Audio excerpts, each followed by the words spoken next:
নমস্কার, কেমন আছেন আপনারা? আশা করি প্রত্যেকেই ভালো আছেন।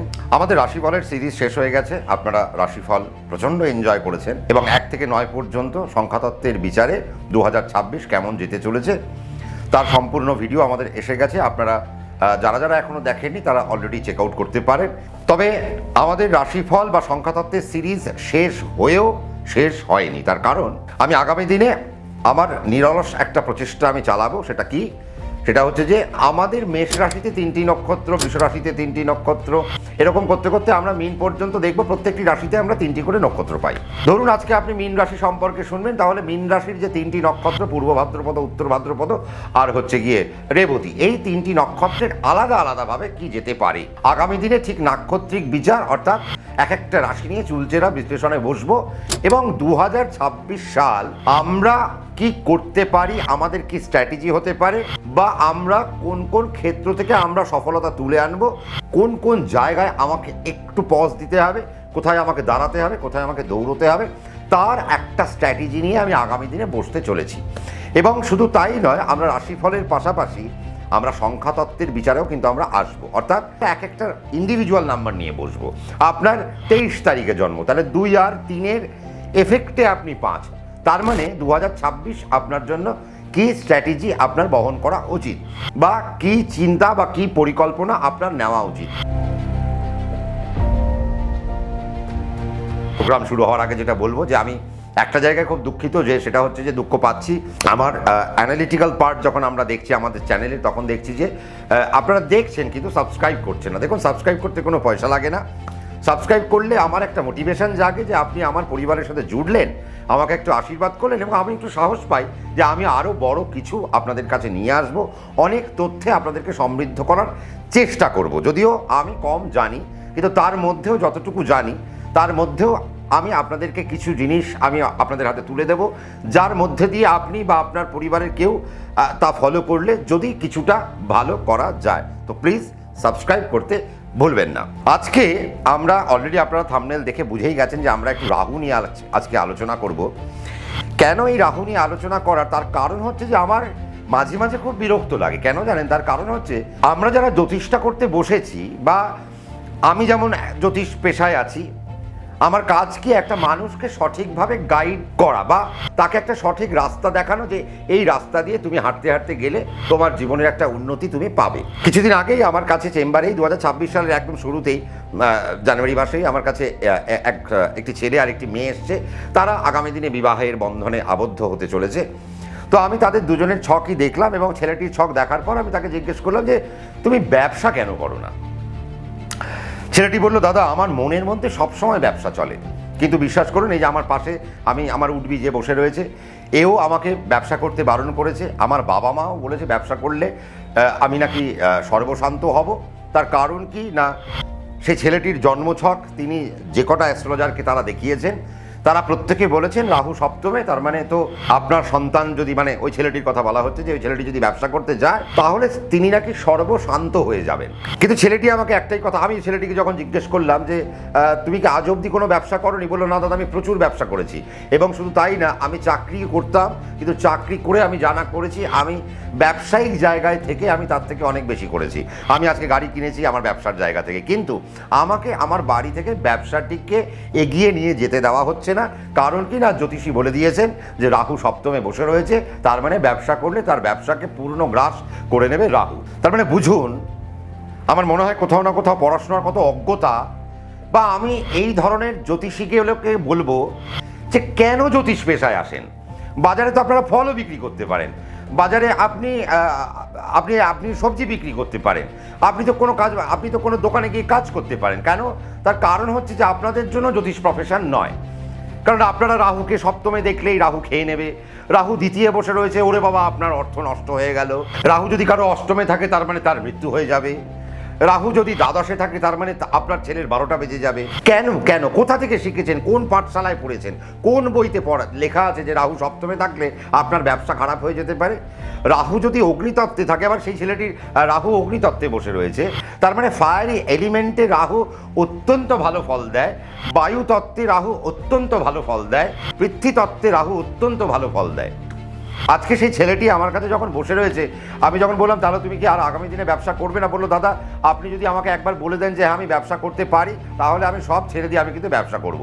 আমি বললাম দেখো তুমি এক কাজ করো, তুমি ব্যবসা করো, এবং শুধু তাই না, ব্যবসা করে তুমি একটা দামি গাড়ি কেনো, এবং সেই দামি গাড়ি চড়ে তোমার কাছে যে প্যাডগুলো রয়েছে, যে জন্মছকগুলো রয়েছে যারা করে দিয়েছেন, তাদের চেম্বারে যাও বা তাদের বাড়িতে যাও এবং তাদেরকে বলো যে রাহু আমার সপ্তমে আছে, তথাপি আমি কিন্তু একটা ভালো গাড়ি কিনে ফেলেছি, আজকে আমি বৈষয়িক উন্নতি করেছি, আজকে আমি জীবনের একটা চরম উন্নতির জায়গায় রয়েছি।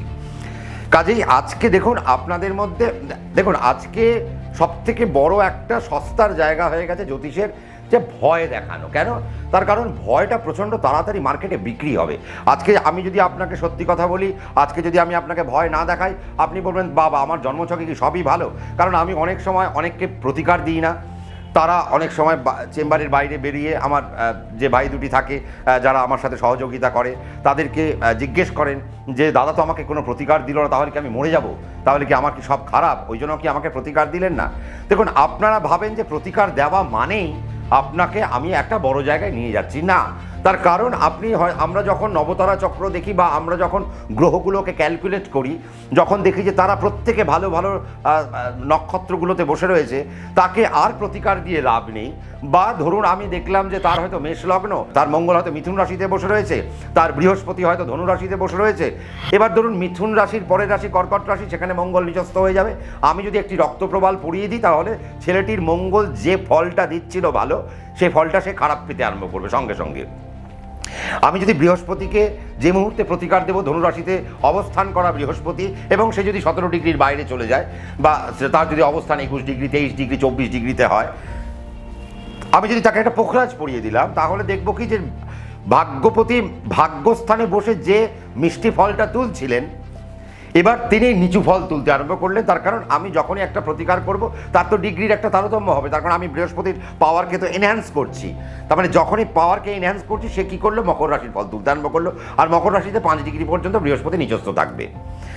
আজকে কেন এই যে রাহু নিয়ে আজকে আমি বললাম, দেখুন রাহুকে নিয়ে, শনিকে নিয়ে আমাদের মধ্যে একটা অহেতুক ভীতি একটা কাজ করে, এবং কেতুকে নিয়েও একটা অহেতুক ভীতি কাজ করে। আর মঙ্গল তো ব্যবসার একটা দারুণ বিষয়, তার কারণ মঙ্গল চতুর্থে লগ্নে, সপ্তমে, অষ্টমে, দ্বাদশে পেলেই তো জ্যোতিষীর জীব বড় হয়ে যায়। বাবা মাঙ্গলিক দোষ বলবো, তারাপীঠে নিয়ে যাব, হোমযজ্ঞ করব, একদম মোটা টাকা বার করে আনবো, ভাই আপনার মাঙ্গলিক দোষ আছে, আপনার মাঙ্গলিক দোষ থাকলে আমি মাঙ্গলিক দোষ খণ্ডন করে দিলাম, এবার আর আপনার ছেলের বিবাহ নষ্ট হবে না, আপনার ছেলের কাজ নষ্ট হবে না। কিন্তু আদৌ জানলই না যে মঙ্গল লগ্নে থাকলে কি ফল দেয়, মঙ্গল চতুর্থে থাকলে কি ফল দেয়, মঙ্গল সপ্তমে থাকলে কি ফল দেয়, মঙ্গল অষ্টমে থাকলে কি ফল দেয়, মঙ্গল দ্বাদশে থাকলে কি ফল দেয়। তার কারণ দেখুন আমার এই সমস্ত, দেখুন আমি কাউকে ছোট করে বলছি না, আমারও জ্ঞান অনেক কম, আমি আজও শিখছি, কারণ আমি নিজেকে এখনও স্টুডেন্টের জায়গায় রেখেছি। আমি জানি না, আমি হয়তো মৃত্যু পর্যন্ত যতদিন জ্যোতিষ প্র্যাকটিস করব, ততদিন হয়তো আমি স্টুডেন্টই থাকবো। তার কারণ প্রতিদিন আমাদের জন্মছক থেকে শিখতে হচ্ছে। আজকে ধরুন রাহু যদি কারো সপ্তমে থাকে এবং সে যদি অগ্নিতত্ত্বে থাকে, তার মানে বুঝতে হবে এই জাতক এবং জাতিকা ব্যবসা করে বিশ্ব জয় করে ফেলতে পারে। তার কারণ আমার কাছে অনেক বড় বড় বিজনেসম্যানের চার্ট আমি দেখেছি, আমাকে অনেকেই কনসাল্ট করান, বাইরে থেকে এসেও অনেকে কনসাল্ট করান, বিদেশের বহু ক্লায়েন্ট আমার সঙ্গে বসে আছেন, বা যারা নিজেদের একটা ব্যবসা করছেন, তাদের রাহু সপ্তমে বসে রয়েছে এবং তারা একাধিক বাড়ি কিনেছে, একাধিক গাড়ি কিনেছে, তাদের ব্যাংক ব্যালেন্স একটা বিরাট জায়গায় রয়েছে। তার মানে রাহু সপ্তমে থাকলে, দেখুন রাহু সপ্তমে, রাহু কে? রাহু হচ্ছে বায়ু। বায়ু মানে সে এক জায়গায় স্থির থাকবে না।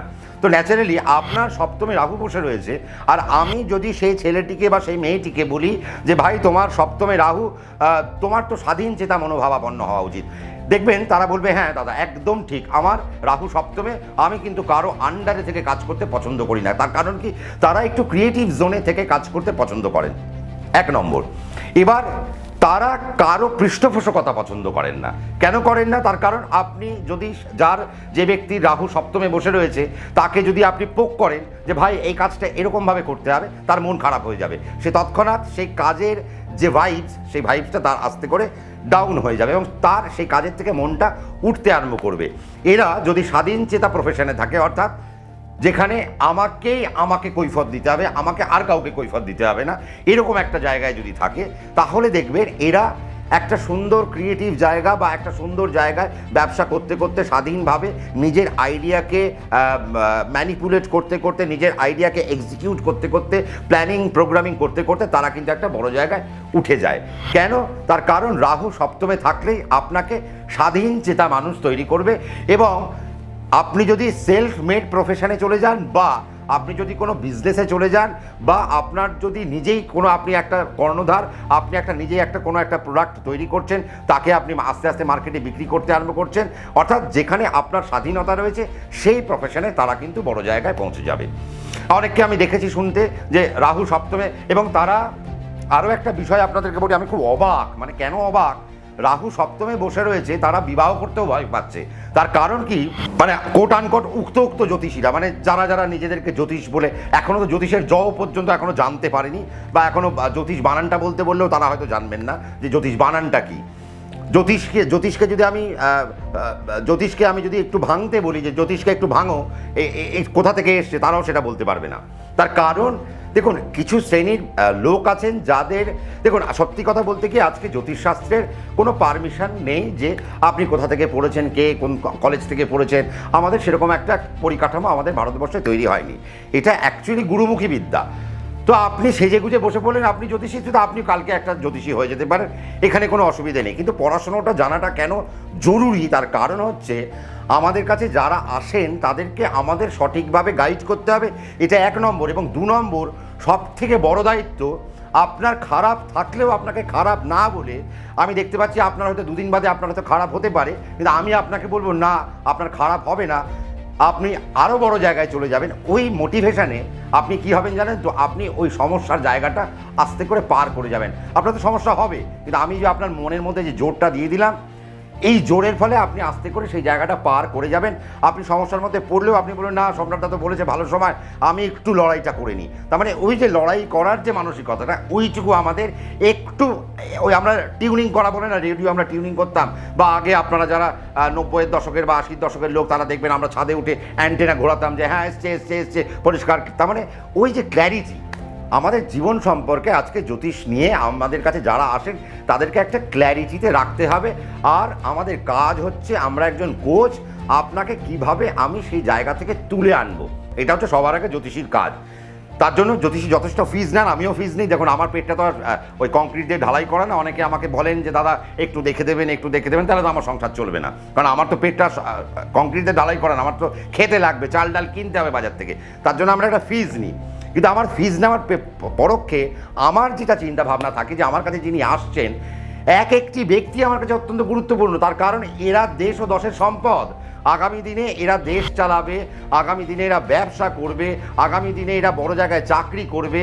কেউ জাজ হবে, কেউ উকিল হবে, কেউ ডিএম হবে, কেউ এডিএম হবে, কেউ আইপিএস হবে, কেউ বড় বিজনেসম্যান হবে, কেউ ইন্ডাস্ট্রিয়ালিস্ট হবে, কেউ ক্ষুদ্র কুটির শিল্পে যাবে, কেউ বৃহৎ শিল্পে যাবে, কেউ হয়তো সেলফ মেড প্রফেশনে চলে যাবে, কেউ সরকারি চাকরিতে চলে যাবে, কেউ রিসার্চে চলে যাবে, কেউ বেসরকারি চাকরিতে যাবে। তার মানে অনেক জায়গা রয়েছে, সেই জায়গাগুলোকে আমাদের লোকেট করতে করতে যেতে হয়।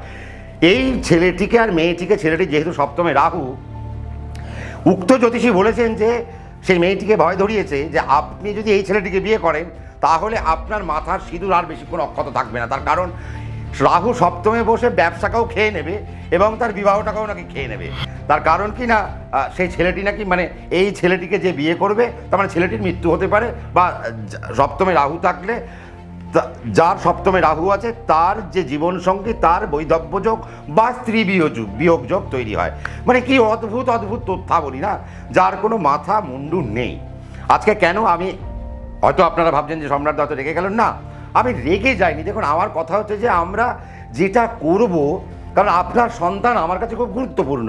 সে যখন আসছে আমার কাছে, তার সপ্তমে রাহু, অগ্নিতত্ত্বে রাহু বসে রয়েছে, এবং রাহু অত্যন্ত ভালো একটা ডিগ্রিতে বসে রয়েছে। তার মানে আমাকে তাকে অনুপ্রেরণা দিতে হবে, ভাই তুমি চাকরির পাশাপাশি ব্যবসা করো, এবং যদি পারো আগামী দিনে স্বাধীন চেতামূলক ব্যবসার দিকে চলে এসো, বা স্বাধীন চেতামূলক প্রফেশনের দিকে চলে এসো। রাহু যদি সপ্তমে থাকে তাহলে তাদের লাইফ পার্টনার থেকে একটা ইনকামের সোর্স তৈরি হয়। এবং আমি যখন ছেলেটিকে বললাম যে মেয়েটি চাকরি করে না বা মেয়েটি কোনো ব্যবসা করে না, মেয়েটি কি বলুন, হ্যাঁ দাদা আমি ইম্পোর্ট এক্সপোর্টের ব্যবসা করি। তার মানে ভাবুন এই ছেলেটি এই মেয়েটিকে বিয়ে করতে যাচ্ছে, তার মানে আমি যে কথাটা বললাম আপনাদেরকে যে রাহু যদি সপ্তমে থাকে, আপনার জীবনসঙ্গী বা আপনার জীবন সঙ্গিনী তিনি কোনো কর্মরতা বা কর্মরত হতে পারেন। তার মানে এই জায়গাগুলো তো একটা ভ্যালিড পোর্শন। রাহু সপ্তমে থাকলেই আপনার বিবাহ খেয়ে নেবে। কেন খেয়ে নেবে?